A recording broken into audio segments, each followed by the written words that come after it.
রাহিম আসসালামু আলাইকুম রহমতুল্লাহ। যারা খাবার দোকানের কাজ করে বা রেস্টুরেন্ট বা কফি শপ অন্যান্য কিছুর সাথে যোগাযোগ ছিল, তাদের যে বলদিয়ার প্রশ্নগুলো বা বলদিয়াতে যেগুলো আসতে পারে ওইগুলো বলছিলাম।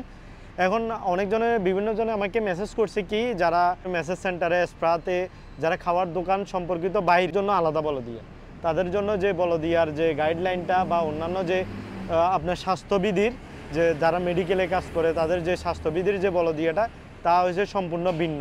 খাবার দোকানের আলাদা, খাওয়ার ছাড়া মানে অন্যান্য যে কাজগুলো ওইগুলো হচ্ছে ভিন্ন।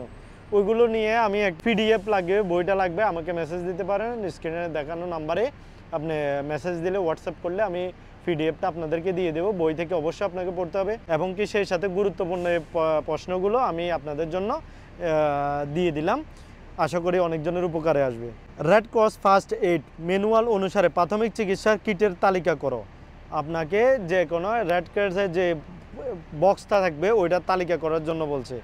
উত্তরে আসবে হচ্ছে 10টি আঠালো ড্রেসিং, 3টি মাঝারি আকারের জীবাণুমুক্ত ড্রেসিং, 1টি বড় জীবাণুমুক্ত ড্রেসিং, 1টি অতিরিক্ত বড় জীবাণুমুক্ত ড্রেসিং, 1টি জীবাণুমুক্ত চোখের প্যাচ, 2টি ত্রিভুজ আকার ব্যান্ডেজ, 2টি ক্র্যাপ রোলার ব্যান্ডেজ, 1 জোড়া প্লাস্টিক সার্জিক্যাল, 6টি সুরক্ষা পিন, 1 জোড়া চিমটি, 1 জোড়া, এগুলো আপনাকে সাজানোর জন্য বলতে পারে, 1 জোড়া কাঁচি, ক্ষত পরিষ্কার ওয়াইপ, নোট প্যাড এবং পেন্সিল। দ্বিতীয় প্রশ্নটা হতে পারে, ডায়াবেটিস রোগীদের ইনসুলিন দেওয়ার পর কি করা উচিত নয়। ডায়াবেটিস রোগীদের ইনসুলিন দেওয়ার জন্য কি করা উচিত নয়। ইনসুলিন ইনজেকশন এলাকা মেসেজ করা উচিত নয়, মানে যেখানে ইনসুলিন দিবেন ওইখানে মেসেজ করা উচিত নয়, বলা উচিত নয়। ক্যান্সারে আক্রান্ত ব্যক্তিদের টিউমার সংলগ্ন এলাকায় মেসেজ করা উচিত। উত্তর হবে মিথ্যা বা ভুল।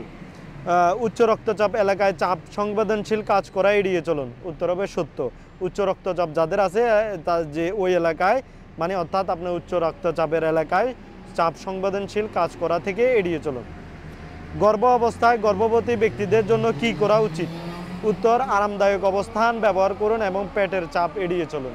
যারা গর্ভবতী তাদেরকে আরামদায়ক অবস্থানে রাখতে হবে এবং কি কাজ করা থেকে ভারী কাজ চাপের যে পেটের চাপ এড়িয়ে চলার জন্য নির্দেশ দেওয়া হয়েছে। হৃদরোগে আক্রান্ত ব্যক্তিদের মেসেজ দেওয়ার আগে ডাক্তারের অনুমতির প্রয়োজন নেই। উত্তর হচ্ছে ভুল বা মিথ্যা। অবশ্যই ডাক্তারের পরামর্শ নেওয়া প্রয়োজন। নিম্ন রক্তচাপের কারণে অজ্ঞান হওয়া থেকে স্বাভাবিক অবস্থায় ফেরানোর উপায়গুলো সাজিয়ে লেখো। উত্তর হবে অবিলম্বে মেসেজ বন্ধ করুন, আরামদায়ক অবস্থানে নিয়ে যান। তাদের নাড়ি, শ্বাস প্রশ্বাস এবং প্রতিক্রিয়া পরীক্ষা করুন। মস্তিষ্কের রক্ত প্রবাহ উন্নত করতে তাদের পা, হৃদয় স্নায়ুর একটু উপরে উঠান। সচেতন হলে তাদের পানি পান করতে উৎসাহিত করুন। তাদের সঙ্গে থাকুন, সুস্থ না হওয়া পর্যন্ত তাদের অবস্থা পর্যবেক্ষণ করুন। তারপরে প্রশ্ন হচ্ছে নিরাপত্তা সতর্কতা পর্যায়গুলো কি কি। নিরাপত্তা সতর্কতার পর্যায়গুলো কি কি। ধার্য পদার্থগুলি তাপ এবং আগুনের শিখা থেকে দূরে রাখুন। গরম করার যন্ত্র বা মোমবাতিগুলোকে ধার্য জিনিস থেকে দূরে রাখুন। নিয়মিতভাবে বৈদ্যুতিক সরঞ্জামগুলো পরীক্ষা করুন। যে কোনো ত্রুটির বিষয়ে অবিলম্বে সুপারভাইজারকে জানান। পরিষ্কার পথ, অগ্নিনির্বাপক সরঞ্জাম কাছে সহজে প্রবেশ নিশ্চিত করুন। তেলের আগুন নিভানোর জন্য কখনো জল বা পানি ব্যবহার করবেন না। তেলের আগুন নিভানোর জন্য অবশ্যই পানি বা জল ব্যবহার করবেন। নিচের কোণগুলো আগুনের ঝুঁকির কারণ। এখানে একটা চ্যাট দিয়ে দিবে সাজানোর মতোই, ওইখানে নিচের কোণগুলো আগুনের ঝুঁকির কারণ। 1, ধোঁয়া বা বিষাক্ত ধোঁয়া শ্বাসরোধের কারণ হতে পারে। 2, তাপ এবং শিখা যা পুড়িয়ে দিতে পারে। বিস্ফোরক যার ফলে ভবন ধস পড়তে পারে, সরঞ্জামের ক্ষতি হতে পারে। তারপরে প্রশ্ন আসতে পারে অগ্নি ত্রিভুজ তৈরিতে কোন জিনিসগুলো প্রয়োজন। তাপ, জ্বালানি, অক্সিজেন। মেসেজ বা বডি কেয়ার সেন্টারে যেগুলো আগুনের লাগার প্রধান কারণগুলি কি। স্প্রা বা বডি সেন্টারগুলোতে আগুন লাগার কারণ কি হতে পারে। 1, প্রধানত অপরিবর্তিত অতিরিক্ত লোডযুক্ত বৈদ্যুতিক আউটলেট। আপনি যদি বৈদ্যুতিক আউটলেট অতিরিক্ত লোড ব্যবহার করেন। গরম করার যন্ত্র বা মোমবাতি বা বৈদ্যুতিক সরঞ্জাম অনুপযুক্ত ব্যবহার। মেসেজ পরিবেশগুলিতে তেল এবং মেসেজ তোয়ালে ব্যবহারের সঙ্গে সম্পর্কিত আগুনের ঝুঁকি রয়েছে। কার্যক্ষেত্রের ভিতরে ধূমপান ও আগুনের ঝুঁকি। আপনি যদি ওইখানে ধূমপান করেন অথবা তেল জাতীয় কোনো কিছু রাখেন তোয়ালে বা পরিবেশের বা গরম করার যন্ত্র যেরকম হিটার, মোমবাতি, এগুলো যদি আপনার আগুনের যন্ত্রের কাছে না রাখার জন্য। তারপরে প্রশ্ন হচ্ছে ভারসাম্য হারানোর কারণে পিছলে পড়া ও হোঁচট খেয়ে পড়ার দুর্ঘটনা ঘটে, এর ফলে হাড়ের ফ্র্যাকচার হতে পারে। উত্তর হবে সত্য। আপনি পিছলে বা ভারসাম্য হারিয়ে পড়ে যাওয়ার পরে আপনার হাড় ফ্র্যাকচার হতে পারে। পিছলে পড়া ও হোঁচট খেয়ে পড়ার কারণগুলো সাজিয়ে লেখো। কী কারণে আপনি পিছলে বা হোঁচট খেতে পারেন। ভেজা বা পিচ্ছিল পৃষ্ঠতলে অথবা তরল এবং পৃষ্ঠতলে তেল ছড়িয়ে থাকা বা কর্মী গ্রাহকের পথে বাধা সৃষ্টি করে এমন বস্তু বা মুক্ততার। কম আলো, আপনি কম আলোর ক্ষেত্রেও এরকম হতে পারে, আপনি না দেখে পিছল কেড়ে পড়তে পারেন। পিছলে পড়া এবং হোঁচট খেয়ে পড়ার থেকে বাঁচার সমাধান কি? বাঁচার সমাধানগুলো কি কি? নিশ্চিত কারণে যে পৃষ্ঠতল নিয়মিত পরিষ্কার বা শুকনো রাখা, কর্মী এবং গ্রাহকদের জন্য স্লিপ প্রতিরোধী জুতা ব্যবহার করা, নিশ্চিত করুন যে কোনো পথ বা বস্তু মুক্ত তার নেই, জমে থাকা অঞ্চল বা মসৃণ পৃষ্ঠের তার পাশে থেকে কর্মীদের বাঁচানোর জন্য সাইনবোর্ড ব্যবহার করা।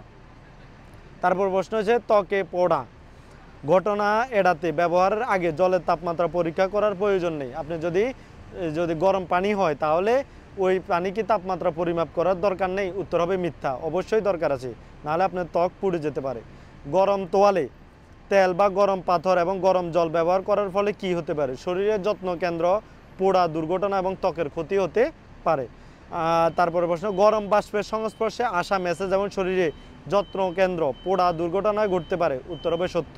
ত্বক পোড়া হলে কি কি নিরাপত্তা ব্যবস্থা গ্রহণ করা উচিত? সাজিয়ে লেখো।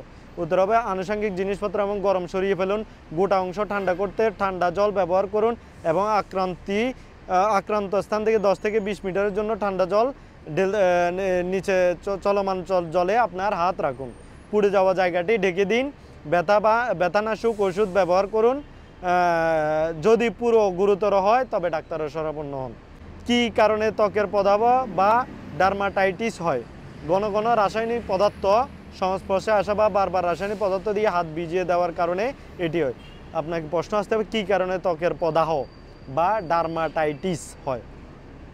আপনি এটা রাসায়নিক যদি লাড়াচড়া করেন বা এতান করেন ওই জন্য হতে পারে। তারপর রাসায়নিক পদার্থের সংস্পর্শে আসা কমানোর জন্য নিচের কোন কাজগুলো অনুসরণ করা উচিত? 1. যখন ব্যবহার করা হয় তখন রাসায়নিক পাত্রে বন্ধ রাখুন। 2. বিপজ্জনক কাজের জন্য পৃথক এলাকা যেখানে বায়ু চলাচল করে। 3. রাসায়নিক দ্রব্য ব্যবহারের পর খাওয়া ও ধূমপান এড়িয়ে চলুন। রাসায়নিক দ্রব্য ব্যবহারের পর ভালোভাবে হাত ধোয়া। স্থাপনায় পরিষ্কার পরিচ্ছন্ন রাসায়নিক পণ্যগুলো সরাসরি সূর্যালোক থেকে দূরে রাখা, অর্থাৎ রাসায়নিক যে পদার্থগুলো আছে এগুলো সূর্যের অবস্থান থেকে দূরে রাখা এবং শুষ্ক জায়গায় সংরক্ষণ করা। তারপরে বিপজ্জনক রাসায়নিক পরিচালনা করার সময় উপযুক্ত ব্যক্তিগত সুরক্ষা সরঞ্জাম ব্যবহার করা। তারপরে প্রশ্ন, কর্মক্ষেত্রে রাসায়নিক পদার্থ কতবার শরীরে প্রবেশ করে? কতভাবে? কর্মক্ষেত্রে রাসায়নিক পদার্থ কতভাবে শরীরে প্রবেশ করে? উত্তর 3 ভাবে। ইনহেলেন বা শ্বাস প্রশ্বাসের মাধ্যমে, ইনজেকশন বা গিলে ফেলার মাধ্যমে, ত্বকের সঙ্গে যোগাযোগ বা শোষণের মাধ্যমে। মেসেজ বা শরীরের যত্ন কেন্দ্রগুলিতে সবচেয়ে সাধারণ ঝুঁকির মধ্যে কোনগুলো রয়েছে? সেবা করার সময় নিম্ন রক্তচাপ বা গ্রাহক জ্ঞান হারিয়ে ফেলা। তারপর হচ্ছে কর্মক্ষেত্রে পেশাগত স্বাস্থ্য এবং সুরক্ষার অন্যতম উদ্দেশ্য কী? কর্মক্ষেত্রে পেশাগত স্বাস্থ্য এবং সুরক্ষার অন্যতম উদ্দেশ্য হচ্ছে কাজের সাথে সম্পর্কিত ক্রিয়াকলাপের ফলে কর্মীদের আঘাত থেকে রক্ষা করা। ল্যাটেক্স পণ্যের অ্যালার্জি ও উচ্চহারের কারণে এবং তেলগুলির ল্যাটেক্স ব্লাডগুলিকে দ্রুত ভেঙে ফেলার কারণে ভিনাইল গ্লাভস পছন্দ করা হয়। উত্তর সত্য। কাজের পোশাক কেমন হওয়া উচিত? কাজের পোশাক, আপনার যে কোনো কাজের পোশাক কীরকম হওয়া উচিত? কাজের পোশাক পরিষ্কার ও ভালো অবস্থায় থাকা উচিত, ধোয়া উপযোগী এবং জীবাণুমুক্ত সামগ্রী দিয়ে তৈরি, বিশেষ করে সাদা রঙের হওয়া উচিত। ব্যক্তিগত পরিচ্ছন্নতা সুরক্ষা শুরু হয় বাড়ি থেকে। আপনার ব্যক্তিগত পরিচয় যেরকম নখ কাটা, চুল কাটা, পরিষ্কার পরিচ্ছন্নতা থাকা, এগুলো কোথা থেকে হয়? বাড়ি থেকে। উত্তর হবে সত্য। আপনার যদি কোনো সংক্রামক অসুস্থতা বা ত্বকের সংক্রামক হয় তাহলে সুপারভাইজারকে জানানোর প্রয়োজন নেই। উত্তর মিথ্যা। আপনার যদি কোনো সংক্রামক রোগের আবির্ভাব দেখা দেয় অথবা তখন সাথে সাথে সুপারভাইজারকে অবশ্যই জানাতে হবে। ভালোভাবে হাত ধুলে কোন জিনিসগুলো থেকে রেহাই পাওয়া যায়? রোগ সৃষ্টিকারী এজেন্টগুলির বিস্তার এবং ক্লায়েন্টের কাছ থেকে তাদের সংক্রামক রোগ সৃষ্টিকারীদের সংক্রমণের ঝুঁকি হ্রাস করে। হাত ধোয়া কখন বাধ্যতামূলক? হাত ধোয়া আপনার কখন বাধ্যতামূলক? গ্রাহকের সাথে লেনদেন করার আগে এবং পরে, খাবার খাওয়ার আগে, রাসায়নিক পরিচালনা, শরীরের তরল পদার্থের সংস্পর্শের পরে, বাথরুম ব্যবহার করার পরে। হাত ধোয়ার পদ্ধতিগুলো কি কি? হাত ধোয়ার পদ্ধতিগুলো হচ্ছে গরম জল দিয়ে আপনার হাত ভালোভাবে ভিজিয়ে নিন এবং তরল সাবান ব্যবহার করুন। লোক এবং আঙ্গুলের উপর ফোকাস করুন। হাত জোড়ালোভাবে 10 থেকে 20 সেকেন্ডের জন্য ঘষুন। পানি দিয়ে ভালো করে হাত ধুয়ে ফেলুন। হাত সম্পূর্ণভাবে শুকাতে শোষক কাগজ, তোয়ালে ব্যবহার করুন। এটি সম্পূর্ণ সঠিক হাত ধোয়ার প্রক্রিয়া কত সেকেন্ডের সময় নেই। আপনি যদি সুন্দরভাবে হাত ধুতেন কত সেকেন্ড সময়ের প্রয়োজন? 40 থেকে 60 সেকেন্ডের প্রয়োজন।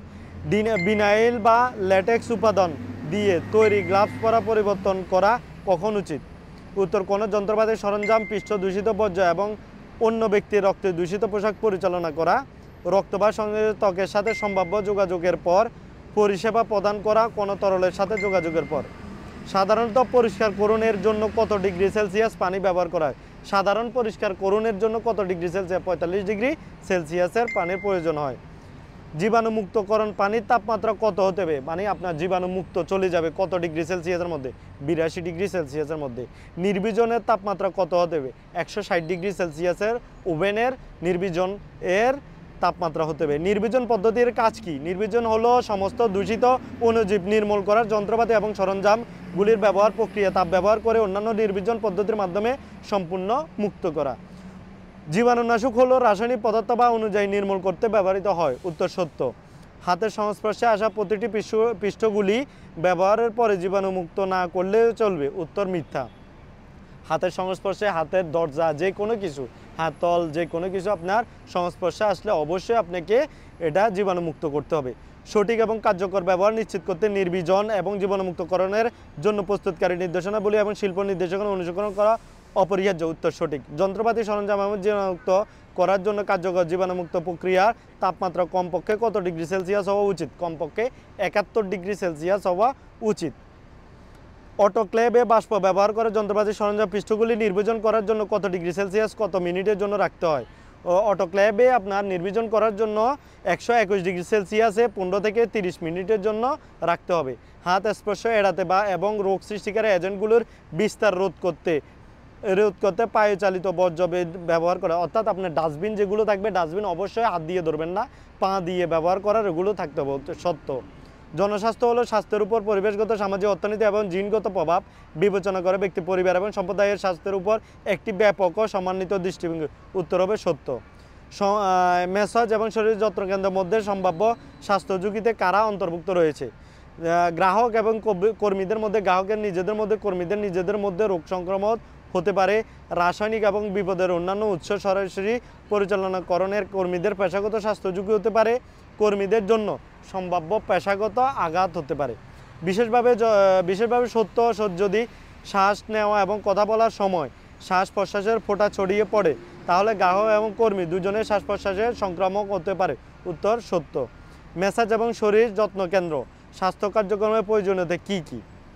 ম্যাসাজ এবং শরীরের যত্ন কেন্দ্র স্বাস্থ্য প্রয়োজনীয়তা কী কী? কর্মীদের অবশ্যই স্বাস্থ্য কার্ড প্রাপ্ত হতে হবে, অর্থাৎ আপনাকে অবশ্যই মেডিকেল টেস্টে পাস করতে হবে। গ্রাহকদের পরিষেবাগুলি প্রদান করা উচিত নয় প্রদর্শন করে। যদি কোনো কর্মী অসুস্থ লক্ষণ দেখায় তবে তার অসুস্থতা থেকে সুস্থ না হওয়া পর্যন্ত কাজ বন্ধ রাখা। চতুর্থত, সংক্রামক রোগের ক্ষেত্রে স্বাস্থ্য মন্ত্রণালয়ের দেওয়া নির্দেশনা অবশ্যই প্রতিষ্ঠানে অনুসরণ করা উচিত। তারপর প্রশ্ন, কোন ধরনের ব্যক্তিদের জন্য স্নান বা ম্যাসাজ পরিষেবা প্রদান করা কঠোরভাবে নিষিদ্ধ? কাদের জন্য ম্যাসাজ পরিষেবা কঠোরভাবে? চর্ম সংক্রান্ত সংক্রামক রোগে আক্রান্ত ব্যক্তিদের, যাদের ত্বকে ক্ষতের দৃশ্যমান, তাদেরকে সার্ভিস দেওয়া থেকে সম্পূর্ণ নিষিদ্ধ। শ্বাসযন্ত্রের সংক্রামক রোগগুলো কি কি? যক্ষা, সর্দি জ্বর, কোভিড-19, করোনা, এটাগুলো হচ্ছে শ্বাসযন্ত্রের সংক্রামিত রোগ। রক্তের সংক্রামিত রোগগুলো কি কি? Hepatitis B, hepatitis C. ত্বকের সংক্রামক বা এইডস। ত্বকের সংক্রামক রোগগুলো কি কি? ব্যাকটেরিয়া, ছত্রাক, পরজীবী, ভাইরাস। সংক্রামক রোগ বা ম্যাসাজ শরীরের যত্ন কেন্দ্রের মধ্যে সংক্রমিত হতে পারে। উত্তর সত্য। 3টি প্রধান ধরনের রোগ সৃষ্টিকারী এজেন্ট প্যাথোজেনিক অণুজীবী কি কি? ভাইরাস, ব্যাকটেরিয়া এবং ছত্রাক। এগুলো হচ্ছে যেরকম hepatitis A, hepatitis B, hepatitis C, এই 3টা হচ্ছে প্রধান রোগের সৃষ্টিকারী হচ্ছে ভাইরাস, ব্যাকটেরিয়া এবং ছত্রাক। ফোড়া এবং মাকড়সার কামড়ের মতো দেখতে ত্বকের ব্যাকটেরিয়াজনিত রোগটির নাম কি? এটার নাম হচ্ছে অ্যাটাফিলোকাস আরিয়াস। ফোড়া বা মাকড়সার মতো দেখতে ত্বকের ব্যাকটেরিয়াজনিত রোগ। সংক্রামক রোগ হলে অণুজীব বা জীবাণু যেমন ব্যাকটেরিয়া, ছত্রাক, ভাইরাস দ্বারা সৃষ্ট বা প্রত্যক্ষ বা পরোক্ষ একজন থেকে অন্য ব্যক্তিকে ছড়িয়ে পড়তে পারে। উত্তর সত্য। ব্যাকটেরিয়া কাকে বলে? ব্যাকটেরিয়া হলো এককোষী জীব, শুধুমাত্র একটি অণুবীক্ষণের নিচে দেখা যায়। প্রাথমিকভাবে ত্বকের ক্ষত, লালা বা মুখের ভিতরে বা আশেপাশে পৃষ্ঠ উপস্থিত ভাইরাসের সাথে সরাসরি যোগাযোগের মাধ্যমে সংক্রামিত রোগের নাম কি? Herpes simplex. যেটা প্রাথমিকভাবে ত্বকের ক্ষত, লালা বা মুখের ভিতরে হয়, যেরকম এরকম ত্বকের ভিতরে বাইরে আমরা কই জট্টুকার মতো, এগুলো হচ্ছে হারপিস সিমপ্লেক্স। চুলকানি, লালচে ভাব সৃষ্টি করে এবং আঁচড়ের কারণ হতে পারে কোনটি? রিংওয়ার্ম। রিংওয়ার্ম হলো দেখতে রিংয়ের মতো লাল হয়ে যায়, ওগুলো হচ্ছে আপনার এই ছত্রাক মানুষের ত্বকে পৌঁছায়। ছত্রাক বা সংক্রমণ ঘটায় তা ত্বক, পৃষ্ঠ, সরঞ্জাম, পোশাক এবং তোয়ালে বেঁচে থাকতে পারে। উত্তর হবে সত্য। মাথার উকুনো স্কেবিক্স কি? এক ধরনের পরজীবী যা সংক্রমণ রোগের লক্ষণ দেয়। মাথার উকুন কিভাবে সংক্রমিত হয়? সরাসরি যোগাযোগের মাধ্যমে বা টুপি বা ব্যক্তিগত জিনিস থেকে এক ব্যক্তিতে অন্য ব্যক্তিতে ছড়িয়ে পড়ে। স্ক্যাবিক সংক্রমণের লক্ষণগুলি ত্বকে আঁচড় এবং প্রধান হিসেবে প্রদর্শিত হয়। উত্তর সত্য। মানবদেহে সংক্রমণ ছড়ানোর উপায় কী কী? দূষিত যন্ত্রপাতি, সৃষ্টি ব্যবহার, রক্ত বা অন্যান্য তরল, হাঁচি কাশির মাধ্যমে, রোগ সৃষ্টিকারী এজেন্ট দ্বারা দূষিত পৃষ্ঠগুলো স্পর্শ করা, সংক্রমিত বা খোলা ত্বকের সাথে সরাসরি সংযুক্ত শ্বাস প্রশ্বাস, কাশি, হাঁচির মাধ্যমে। কর্মী এবং প্রাপক উভয় সুরক্ষার জন্য ব্যক্তিগত সুরক্ষা সরঞ্জাম ব্যবহার করা উচিত। উত্তর সত্য। যথাযথ পরিষ্কার পরিচ্ছন্ন জীবাণুমুক্ত করণ এবং নির্জন প্রক্রিয়া বাস্তবায়নে অনুগত থাকা জরুরি নয়। উত্তর হবে মিথ্যা। তারপরে প্রশ্ন, লিজিওনার্স রোগের কারণ কি? পর্যাপ্ত পরিমাণে জীবাণুমুক্ত না করে হট টপ এবং জেকুজিতে লেজিওনার্স রোগে আক্রান্ত হওয়ার ঝুঁকি থাকে। লিজিওনার্স 35 ডিগ্রি সেলসিয়াস তাপমাত্রায় একটি উপযুক্ত পরিবেশে বৃদ্ধি পায়। উত্তর সত্য। তোয়ালে উষ্ণায়নের গুলি শুধুমাত্র পরিষ্কার তোয়ালে গরম করার জন্য জীবাণুমুক্ত উদ্দেশ্যে ব্যবহার করা উচিত নয়। উত্তর সত্য। HIV এইডস কি? মানব প্রতিরক্ষা অভাব সৃষ্টিকারী ভাইরাস। অ্যাকুয়ার্ড ইমিউনোডিফেন্সিয়াস সিনড্রোম, অর্থাৎ আপনার যে এইডসে হলো একটি রোগ যা মানুষের শরীরের রোগ প্রতিরোধ ব্যবস্থা ধ্বংস করে দেয়। 3 ধরনের ভাইরাসের জনিত হেপাটাইটিস রয়েছে, তা কি কি? হেপাটাইটিস এ, হেপাটাইটিস বি এবং হেপাটাইটিস সি। আপনার এই প্রশ্নগুলো অতীব গুরুত্বপূর্ণ। আপনার যারা স্প্রাতে ধরেন আপনার মেডিকেলে অথবা যারা আপনার এই মেসেজ সেন্টারে, এদের জন্য এই প্রশ্নগুলো অতীব গুরুত্বপূর্ণ। এবং যদি বইটা লাগে অবশ্যই আমাকে হোয়াটসঅ্যাপে নক করবেন। অবশ্যই আপনাকে বইটা পড়তে হবে। বই না পড়লে আপনি প্রশ্নগুলোর উত্তর দিতে পারবেন না, কারণ এখন প্রশ্নগুলো অনেক কঠিন করে ফেলছে। আশা করি ভিডিওটি অনেকজনের উপকার আসবে। জানার থাকে অবশ্যই আমাকে কমেন্ট করবেন। ধন্যবাদ সবাইকে। আসসালামু আলাইকুম রহমতুল্লাহ।